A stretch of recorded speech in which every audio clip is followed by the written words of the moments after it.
Thank you very much for listening, for tuning in today. I am playing for an empty audience, and you all, here at the Sherwood Forest Fair, where management has been very kind to let those of us who were staying on site remain here until the scheduled closing date of the fair, despite the fact that we have been forced, due to circumstances, to close 5 weekends early. I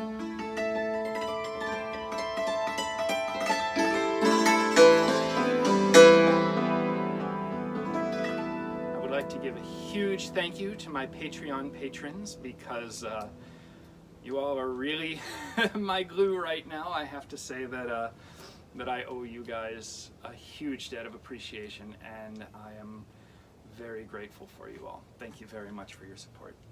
I'm eventually going to post this video everywhere, but of course my patrons will see it first, as is the rule with me.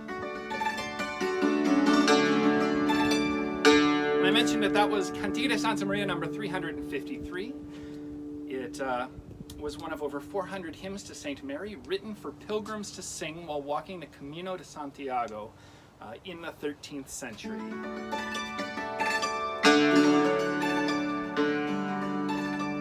Like many of my stories and the ideas behind the music, this one has a personal association, because I was in my very favorite museum in Florence, Italy, the Bargello, one of my top 5 museums of the world.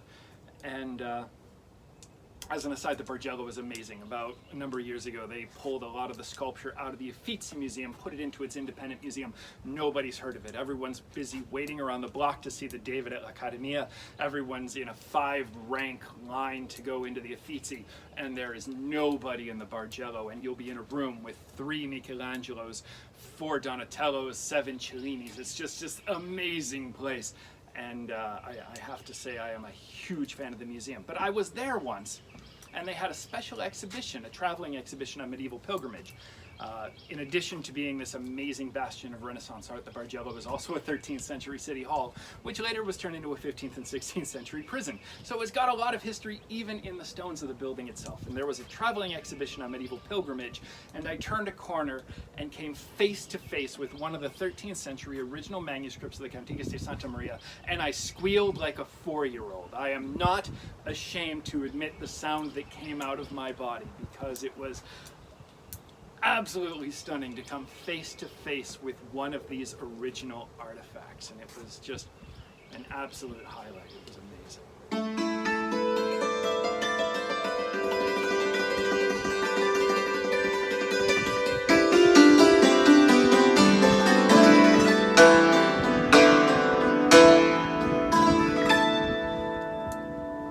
To continue story time, this next song is by my all-time favorite composer, Canova da Milano. Nobody's ever heard of him, but in his own lifetime, he was known as the Divine One. They called him Il Divino. He was a northern Italian from Milan.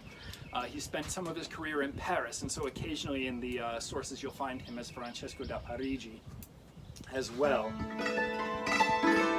Musicologically speaking, he's important because he helped popularize instrumental music as an independent art form, where it wasn't just dance music or vocal music without vocals, but it could do its own thing and obey its own rules, or disregard the rules, in the case of the Fantasia, which Francesco Canova did a huge amount to popularize. He did not invent the form, but the Fantasia is Italian for fantasy. It just means all of the strict rules of the Middle Ages are gone. Do what sounds cool, do what feels nice.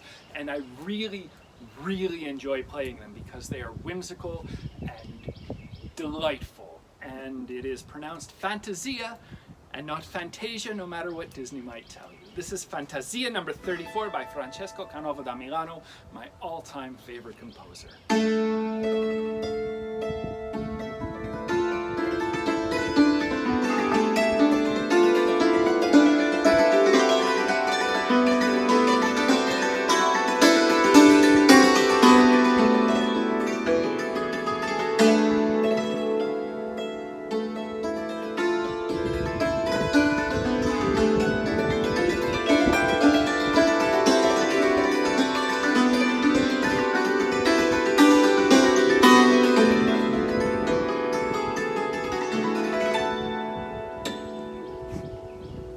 I love his stuff. He entertains me immensely to play it.